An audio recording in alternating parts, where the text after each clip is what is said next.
It is my pleasure to introduce Jay Michaelson.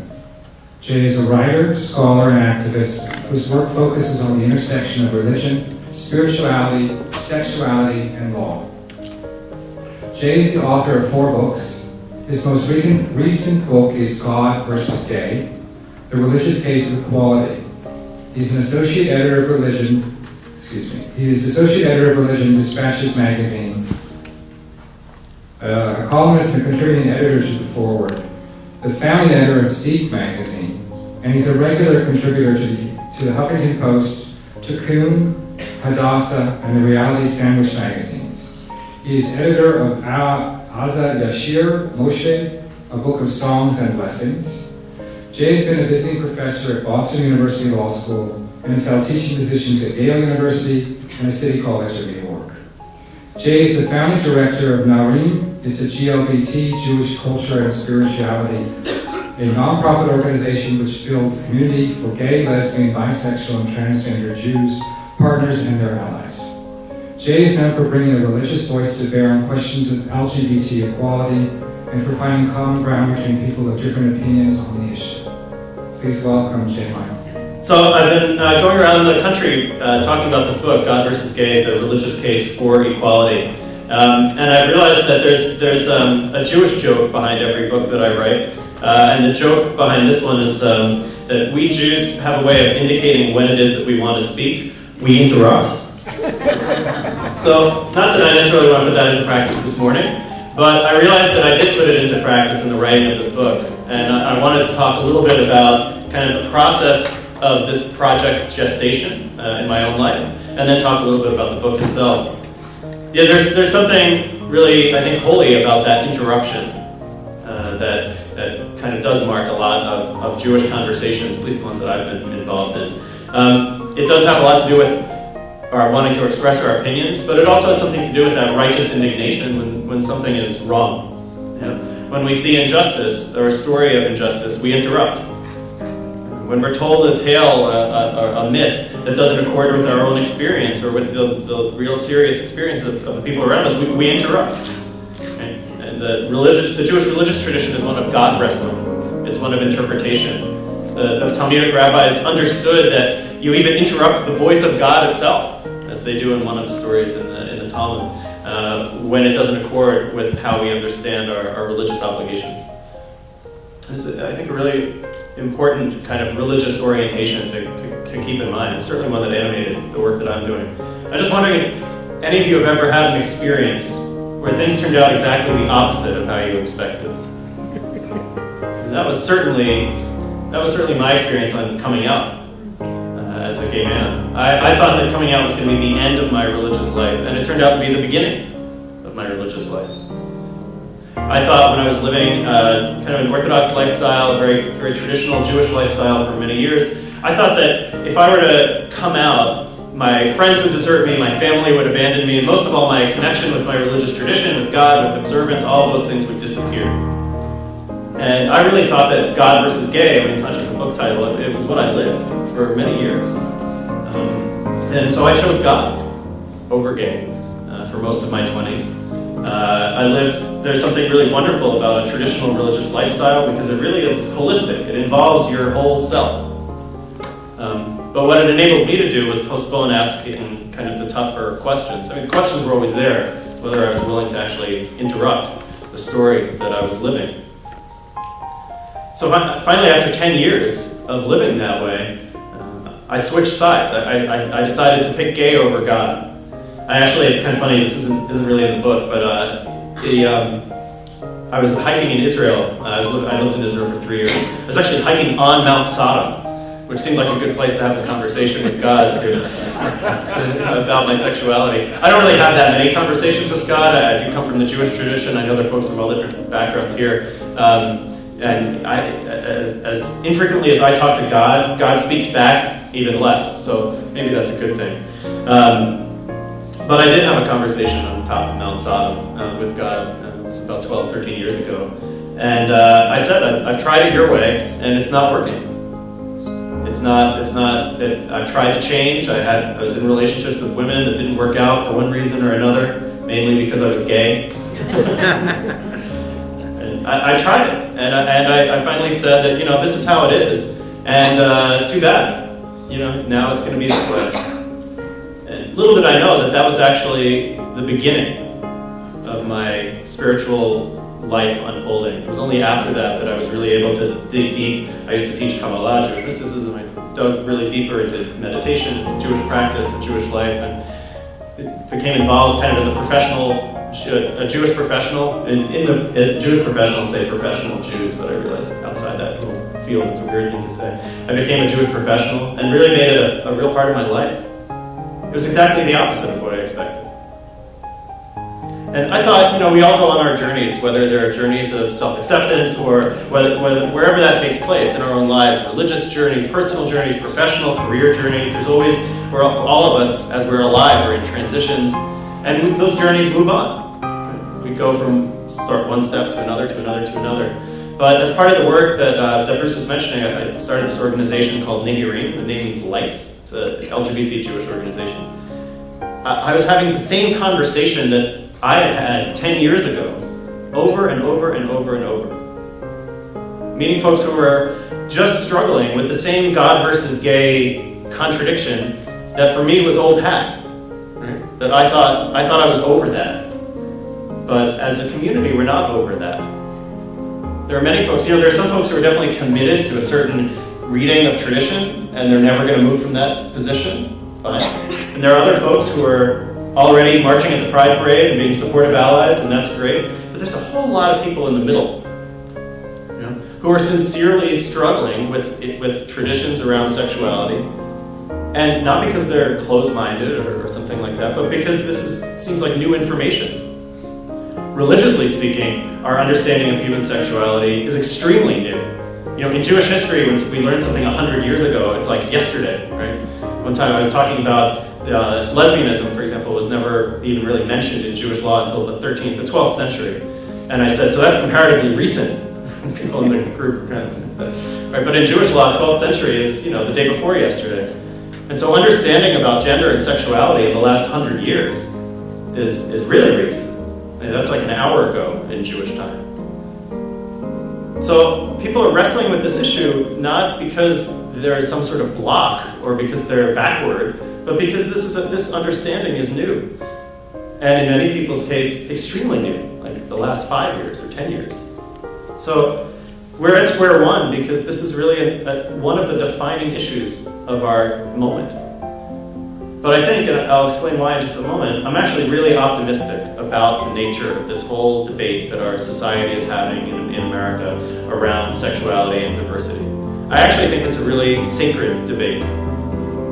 Again, in the Jewish tradition, there's a notion of a dispute for the sake of heaven, l'shem shamayim. And this is not seen as a bad thing, right? It's actually seen as a positive value to have an argument or a controversy if it's for the sake of heaven, which means not for the sake of making your opponent look bad or putting people down or finding a way to weasel around the law, but really, actually, for the sake of truth. However we understand spirituality, if we're religious or not, theists, atheists, surely being an authentic person has something to do with truth, right? With honesty, with integrity. I look back and I think, of course, coming out was a religious act. Because whatever God is, it must have something to do with truth, right? But at the time, I really didn't understand it. I'm going to spoil a Hollywood movie now, but it's an old movie, so it's okay. The Sixth Sense. Remember The Sixth Sense? With Haley Joel Osment as the psychic child who can see dead people. So the dead people in The Sixth Sense don't know that they're dead. They think that they're fully alive, just like I thought in my 20s. And it wasn't just around sexuality. Closeting myself from my whole way of being, of loving. And how can we be authentically religious if we're closed off from the possibility of love? So I wrote this book. Because the conflict of God versus gay, which I thought I had gotten over, and which I'm sure some folks here in this room have gotten over, whether on the God side or the gay side, it's actually it's a false dichotomy, and it's deeply hurtful and painful and divisive one. Religious people should support equality not despite religion, but because of religion. So I understand there are a couple of verses which may or may not apply to same-sex intimacy. But there are thousands of other teachings which emphasize the importance of justice, love, equality, compassion, integrity, honesty. These are the values which are impacted by how we are as human beings.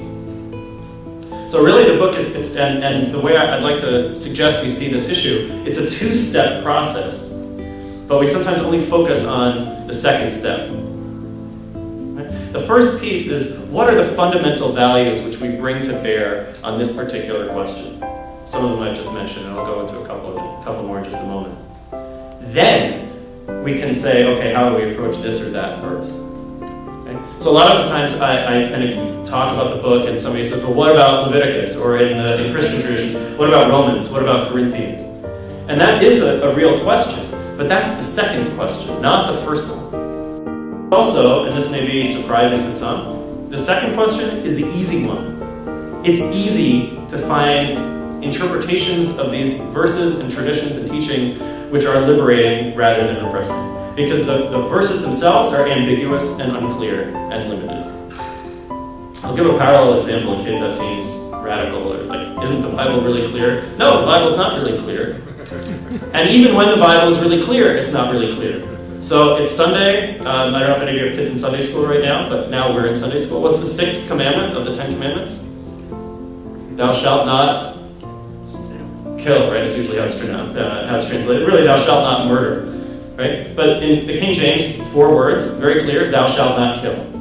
Hebrew, 2 words, lo tirtzach, thou shalt not commit murder. Well, what is murder? What does that mean?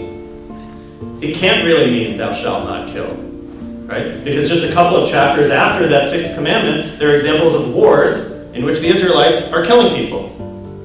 And that's seen as a good thing, whether we see it as a good thing or not. But the text sees it as a good thing. And a few chapters after that, there are examples of capital punishment for violations of all kinds of laws. And that's seen as a good thing. So even something as so crystal clear as thou shalt not kill, no exceptions, clear, easy, even something as simple as that is actually subject to interpretation. And it's meant to be that way. Right? The Bible's not meant to be a look-up code, like where you just easily look up all the easy answers, right? It's meant to be the frame of the conversation.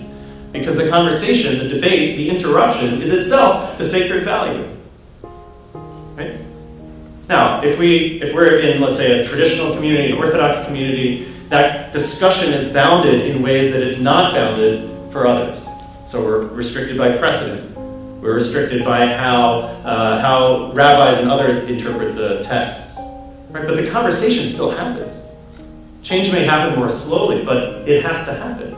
Just like there's been change around the inclusion of women in traditional communities, including Orthodox ones. Just like there's been changing around new things which come along. The internet, surprisingly, is not mentioned in the Torah.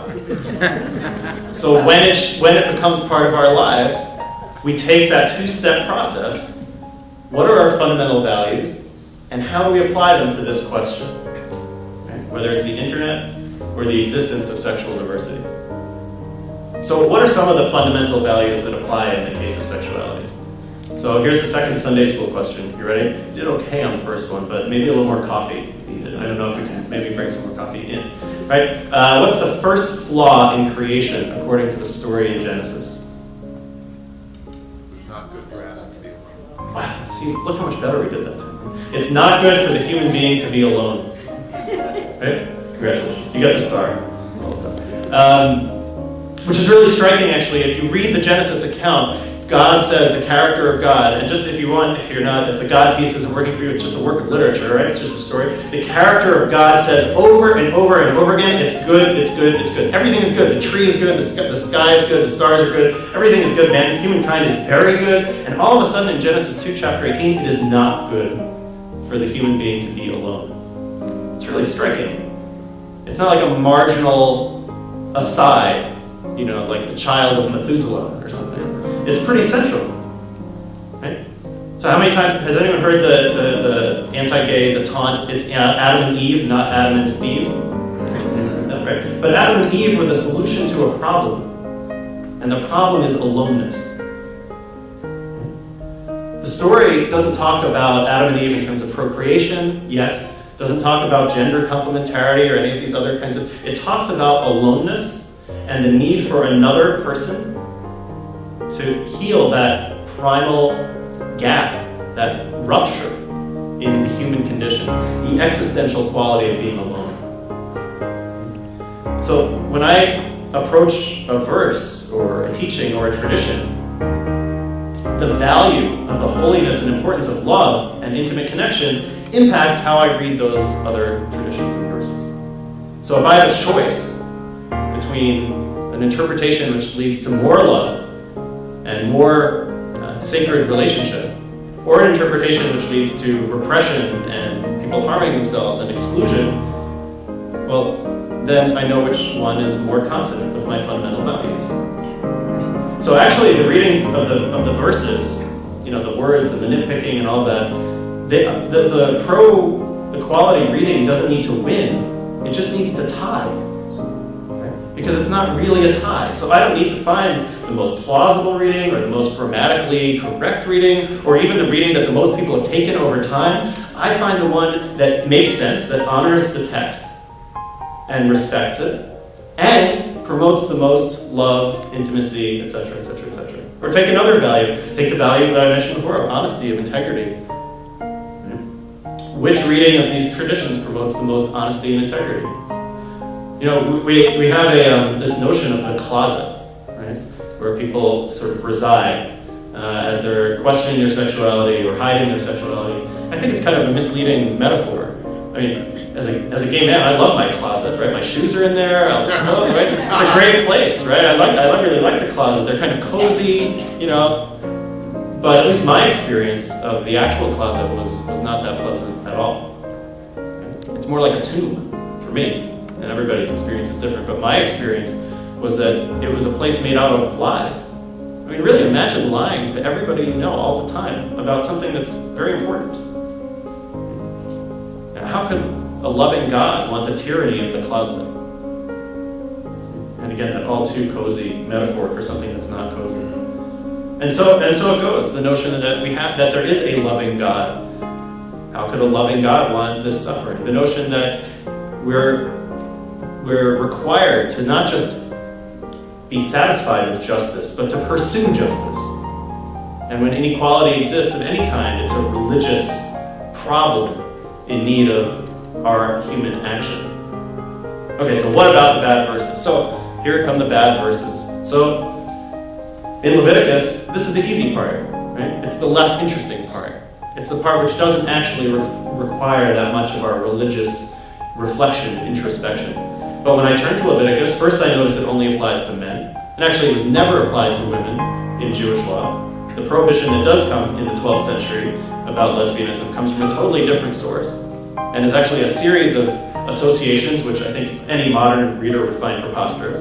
Okay, so that's about 50% of the problem has just disappeared. That's great. Okay.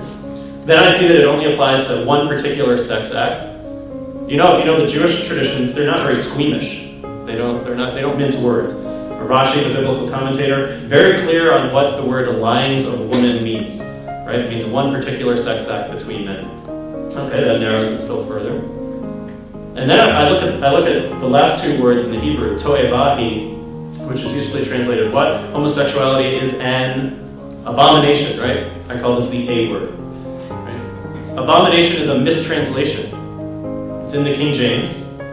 And it's come into our lexicon, and I can say over and over and over again in Christian and Jewish religious communities when I talk about this, and there are folks who are skeptical, but doesn't the Bible say that homosexuality is an abomination? Fortunately, I have a clear answer to that question, which is no. Right? The Bible is written in Hebrew. It was not written in English. Abomination is not in that text. The word toeva is. Fortunately, the word toeva is actually used many, many times in the Bible. Hundreds of times, in fact.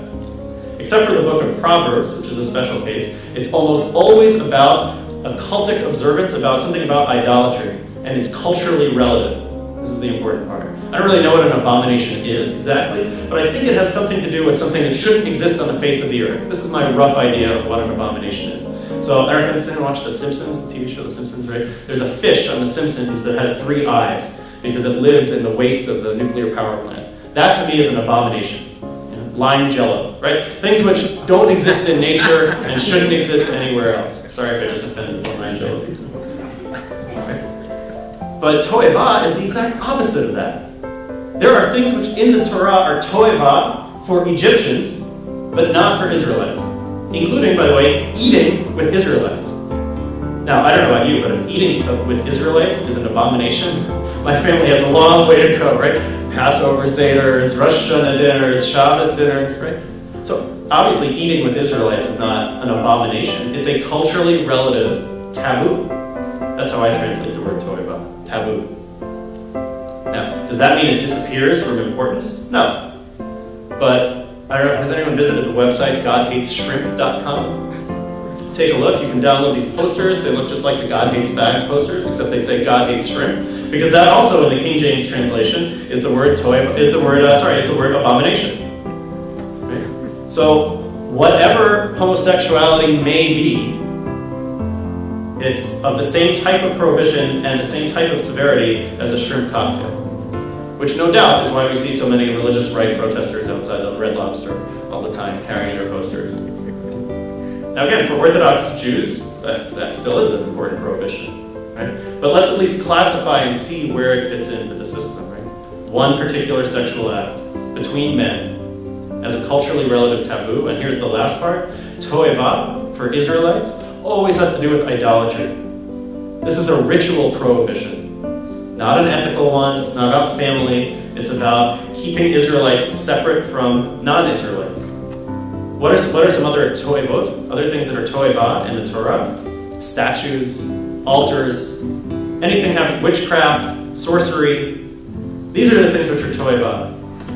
In fact, because this particular act between men is labeled as toeva, I see it as forbidden only when it is a toeva. Right? What's forbidden is not sexuality or homosexuality, but cultic homosexuality in the context of a non-Israelite idolatrous worship practice. Now, I don't know about you guys, that doesn't apply to me and my partner a whole lot. Right? We know this is the case because elsewhere in the text and in history and in archaeological evidence, in fact, there were Canaanite temples where you would go and there were sacred prostitutes, men and women, who would take the role of the god or goddess in a kind of orgiastic sexual ritual. It's kind of more fun than Kabbalat Shabbat, really. And if the rabbis here are looking to spice up your congregational life, try some Canaanite orgiastic ritual. And we know that there were men who would enact this ritual with men, and that is precisely the cultic toeva, which this supposed prohibition on homosexuality in general actually has in mind. So, this is a very narrow reading of the verse. It's literalistic. It's not figurative, it's not getting past it, it engages with the text, and yet it's one which applies to virtually really no one today. Now, is this the only plausible reading of this particular text? And by the way, I can do just as legalistic and nitpicky analysis of verses in Romans and Corinthians as well, and be happy to do that in the Q&A or afterwards. Right?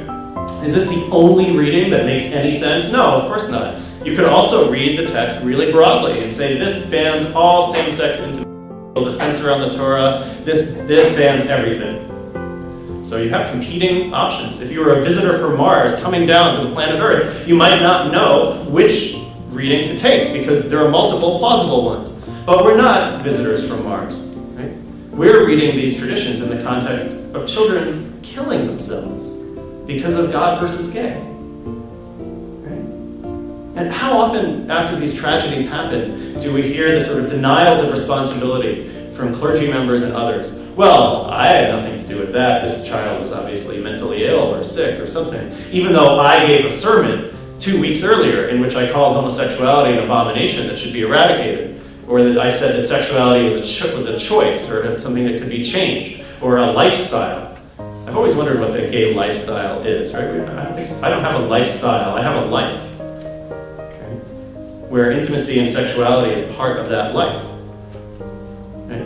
So even though I just 2 weeks ago said all these things, nobody listens to anything I say on the pulpit, right? That's why I preach all the time, just to hear myself talk. Right? So all interpretations are not actually equal. because we're reading this verse in the context of other people. Okay? What's the number one, the leading factor that studies have shown cause folks to shift on this issue, let's say of gay rights or whatever? Is it being in a liberal family? Is it religious background? Is it socio? It's not. It's actually knowing someone who is out as gay or lesbian or bisexual or transgender. It's knowing somebody as a person, as a human being, which is why this is a consummate religious question. Right? This is what we do as ethical adults, as human beings. We reinterpret and re-understand in the context of our relationships with others. This is why Martin Buber and Franz Rosenzweig saw the other person as revelation. Right? This is where we learn in our encounters with other people. No matter how many times religion is used as a tool of oppression to beat down various groups, whether it's other racial groups or ethnic groups or women, right? The conscience itself, the operation of religious conscience itself, has the seeds of undoing that very oppression. Which, by the way, is why I bother with the religious consciousness at all. There's something in the process of introspection that itself undermines the process of oppression. And we're seeing that right now. We saw it in the conservative Jewish movement, which there were people who said that the sky was going to fall if there were ever gay rabbis. Guess what? There's gay rabbis. The sky hasn't fallen. And in fact, the conservative movement has, for the last few years, been able to finally, with this distraction out of the way, deal with the real issues that face the conservative movement. Who are we? What are we? How do we understand ourselves in the 21st century? Right? With this distraction out of the way, actually, much more productive conversations have started to happen. And likewise, just on LGBT people, too. Right? Now, instead of just asking, is it okay to be gay? We can ask questions like, what are the gifts that LGBT people bring to communities? Religious communities, secular communities, right? Just as the inclusion of women in religious communities transformed those communities for the better, so too, the inclusion of these voices which have previously been suppressed. This is for everybody's benefit. The image I want to close with is actually from Huck Finn. It's from Mark Twain's book, because it's exactly the moment of religious consciousness formation that it resonated in my own experience and with this whole question. So, I won't do this one as a Sunday school lesson. You may remember, or may not, that Huck Finn has been floating down the raft with Jim for a period of time. He's been told that if he doesn't turn Jim in, a runaway slave, that he's going to go to hell. Because you have to turn in runaway slaves, or you're going to go to hell. But Huck hasn't done it. He's delayed doing it because he's actually formed a relationship with Jim as a human being. Not as a runaway slave, but as a person, as a friend. Finally, though, Huck has a religious crisis. And he realizes he has to turn him in. He just has to. He doesn't want to go to hell. And so he writes the note. He writes down the note disclosing their location and is ready to turn Jim in. And then Mark Twain writes, he went on thinking. That's that crucial piece. He didn't just go with the immediate what he's been taught. He went on thinking. And he considered the times that he'd shared with Jim, the times where they saved each other's lives, and all of the warm, really loving times that they'd had with one another.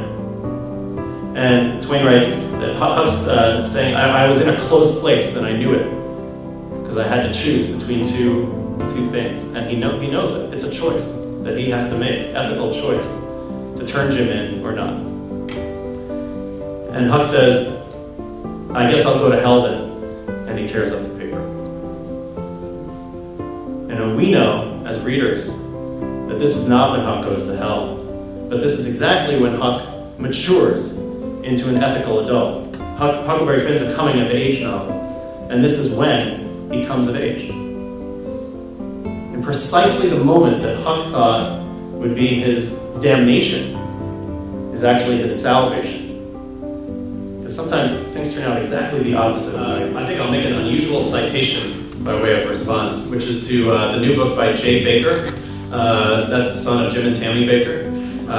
He has a book called Fall to Grace. He's now an evangelical kind of preacher in Brooklyn, in fact. And he makes exactly that point, that you can read the whole text of the Bible as God's learning process. and also God learning to deal with God's anger management issues. God always is kind of wanting to destroy and destroy and destroy. And it's interesting, in the Jewish tradition, so Noah gets kind of a bum rap. We just read the story of Noah in the weekly cycle a couple weeks ago. Because God says, I'm going to destroy the world, build yourself an ark, and Noah just does it. He doesn't argue back. Whereas Abraham, who doesn't even have anything at stake himself, God says, I'm going to destroy Sodom, and Abraham argues and does some negotiation, which ultimately doesn't save the city. But so it's just that contrast. I definitely agree. I think it's sometimes I'm asked the question, what about Leviticus? In a certain way, I understand it's the right question to ask, but it's also the wrong question, because the real question is, well, what do we do with these texts and traditions in a way that keeps them alive and keeps them responsive to our own needs as human beings? So, thank you. I'll just, you mentioned Sodom just really briefly. Sodom is also used much more in the Christian tradition than the Jewish one as the urtext about sexuality in the Bible. Reading the story of Sodom as being about homosexuality is like reading the story of an axe murderer being about an axe. Right?